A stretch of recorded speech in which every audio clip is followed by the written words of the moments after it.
अस्सलाम वालेकुम नाज़रीन, आप देख रहे हैं पब्लिक आई टीवी और मैं हूं आपका मेज़बान तौसीफ़ अली स्वाति।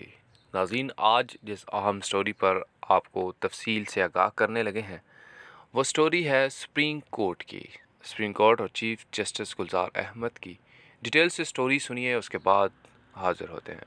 अगर आपने हमारा चैनल सब्सक्राइब नहीं किया तो सबसे पहले चैनल को सब्सक्राइब कीजिए, लाइक कीजिए, शेयर कीजिए। सुप्रीम कोर्ट में कोरोना वायरस खुद नोटिस केस की समाअत के दौरान रिमार्क्स दिए गए कि हैं कि वफाक और सूबे एक हफ्ते में यकसां पॉलिसी बनाएं, वरना अबूरी हुक्म जारी करेंगे। चीफ जस्टिस गुलजार अहमद की सरबराही में सुप्रीम कोर्ट का 5 रुकनी लार्ज बेंच में कोरोना वायरस खुद नोटिस केस की समाअत हुई। वफाक की जानिब से अटॉर्नी जनरल, सूबों के एडवोकेट जनरल्स, NDMA, वजारत सेहत और दीगर मुतल्लिका महकमों के हुकाम भी अदालत में पेश हुए। चीफ जस्टिस ने रिमार्क्स दिए हैं कि टेस्टिंग किट्स और APPs अरबों रुपए खर्च किए जा रहे हैं। मास्क और दस्तानों के लिए कितने पैसे चाहिए? अगर थोक के हिसाब में ख़रीदे जाए तो 2 रुपए का मास्क मिलता है। पता नहीं ये चीज़ें कैसे खरीदी जा रही हैं। लगता है कि सारे काम कागज़ों में ही हो रहे हैं। जितनी सरकारी रिपोर्ट्स आई हैं इनमें कुछ भी नहीं है। ये इदारे क्या कर रहे हैं? किसी चीज़ में शफाफियत नहीं है। कोविड-19 के अखराजात का ऑडिट होगा तो असल बात सामने आएगी। मज़ीद बातचीत करते हुए हाजी कैंप क्रांतिनिया सेंटर से मुतल्लक बात की। हाजी कैंप क्रांतिनिया से मुतल्लक चीफ जस्टिस के इस्तफसार पर सेक्रेटरी सेहत ने कहा कि हाजी कैंप क्रांतिनिया का दौरा किया तो वो गैर फाल था। एक कमरे में पार्टीशन लगाकर 4 अफराद को रखा गया था। ज़िला इंतज़ामिया ने गर्ल्स हॉस्टल में क्रांतिनिया सेंटर मुंतकिल किया। गर्ल्स हॉस्टल में 48 कमरे हैं। चीफ जस्टिस पाकिस्तान के अफसर अफसर DC इस्लामाबाद ने बताया कि हाजी कैंप क्रांतिनिया मरकज़ NDMA ने बनाया है। चीफ जस्टिस ने रिमार्क्स दिए कि पाक चाइना फ्रेंडशिप सेंटर का हाल भी हाजी कैंप जैसा ही है। पूरे मुल्क में हालात अबतर होते जा रहे हैं।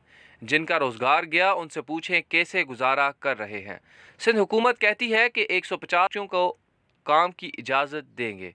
समझ नहीं आती एक दरख्वास्त पर क्या इजाज़त दी जाएगी। लाखों दुकानें हैं, हर कोई काम के लिए अलग अलग दरख्वास्त कैसे लिखेगा। एक दुकान खुलवाने वाले को न जाने कितने पैसे देना पड़ते होंगे। इजाज़त देने वालों से पुलिस वाले तक सबको ही कुछ न कुछ देना पड़ता है। जामिया पॉलिसी बनाकर तमाम फैक्ट्रियों को काम की इजाज़त मिलनी चाहिए। एक सूबाई वज़ीर कहता है कि वफाकी हुकूमत के ख़िलाफ़ मुकदमा करा देंगे। यानी सूबाई वज़ीर का दिमाग बिल्कुल आउट है।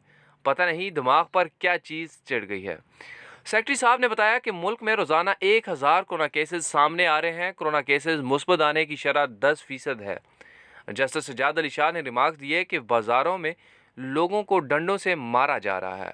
मजीद रिमार्क्स देते हुए कहा, पंजाब हुकूमत के इक़दाम से मुतल्लिक रिपोर्ट पर जस्टिस काजी अमीन ने एडवोकेट जनरल पंजाब से कहा कि पंजाब से मुतल्लिक जो आप कागज़ पढ़ रहे हैं हकीकत इससे मुख्तलिफ है। मैं ख़ुद पंजाब का हूँ, मुझे इल्म है वहाँ सूरत हाल कैसी है। पंजाब में मरीजों की तादाद में इजाफा अलार्मिंग है। सूबे में कोरोना वायरस के मरीजों की 7 अमवात भी बढ़ रही है। चीफ जस्टिस ने रिमार्क्स दिए कि सूबे हुकूमत का इख्तियार इस हद तक है जो आइन देता है। सूबाई हुकूमतों ने कारोबारी मसरूफियात रोक दी हैं। सूबों को ऐसे कारोबार रोकने का कोई इख्तियार नहीं जो मरकज़ को टैक्स देते हैं। वफाकी मामलात के हवाले से शेड्यूल 4 को देख लें। Import export, limited companies, highways और टैक्स के मामलात वफाकी हैं। सूबाई हुकूमत वफाक के मामलात पर असरअंदाज नहीं हो सकती। वफाकी हुकूमत के रेवेन्यू का रास्ता सूबाई हुकूमतें कैसे बंद कर सकती हैं? सूबाई हुकूमतें पैसे मांग रही हैं, अगर वफाक के पास फंड्स हैं तो इसे देने चाहिए। जस्टिस उमर अता बंदयाल ने रिमार्क्स दिए कि मुसाफिर एक सूबे से दूसरे सूबे में सफ़र करने के लिए माल ब्रदर ट्रक में सफ़र करने पर मजबूर हैं। सफरी पाबंदियों की वजह से मुसाफिरों से जहाज़ के टिकट के बराबर किराया वसूल किया जा रहा है। सूबाई हुकूमतें सिर्फ वो काम रुकवा सकती हैं जो इनके दायरा इख्तियार में आते हों। क्या पंजाब ने मरकज़ से ऐसी कोई इजाज़त ली है? अगर इजाज़त नहीं ली गई तो सूबों के ऐसे तमाम इक़दाम गैर आइनी हैं। जस्टिस उमर अता बंदयाल ने रिमार्क दिए कि हुकूमत हर काम मनसूबाबंदी के साथ करती है, लेकिन इस मामले में कोई मनसूबाबंदी नज़र नहीं आ रही। कोरोना की रोकथाम से मुतल्लिक इक़दामात में बड़े पैमाने पर बदनवानी हो रही है। हमारा गुज़श्ता हुक्म शफाफियत से मुतल्लिक था, इसको नज़रअंदाज किया गया है। जस्टिस उमर अता बंदयाल ने रिमार्क्स दिए कि बज़ाहिर लगता है कि तमाम एग्जेक्टिव नाकाम हो गई है, क्योंकि किसी को किसी का एहसास नहीं है कि हुकूमतें एक साथ बैठें और बात करें। वफाकी हुकूमत और सूबे के दरमियान ताउन न होने की वजह से गुरूर और अना پھیل رہا ہے۔ ہم آہنگی کے فقدان کی وجہ وفاق میں بیٹھے لوگوں کی ذاتی انا ہے۔ وفاق میں بیٹھے لوگوں کا رویہ متکبرانہ نظر آ رہا ہے۔ اس سے وفاق کو نقصان پہنچ رہا ہے۔ صوبے کے درمیان تعاون کا آغاز ہونا چاہیے۔ ایک ہفتے کا وقت دیتے ہیں، یکساں پالیسی بنائی جائے۔ یکساں پالیسی نہ بنی تو عبوری حکم جاری کریں گے۔ مزید اٹارنی جنرل نے کہا کہ آج کل ٹی وی دیکھیں تو لگتا ہے ملک میں سیاسی جنگ چل رہی ہے۔ وفاق کے اختیارات پر بات کرنے کے لیے پارلیمنٹ بہترین فورم ہے۔ وفاقی حکومت چاہتی ہے کہ معاملات افہام و تفہیم سے حل ہوں۔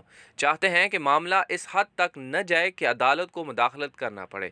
کرونا وائرس اس وقت اپنی پیک پر ہے۔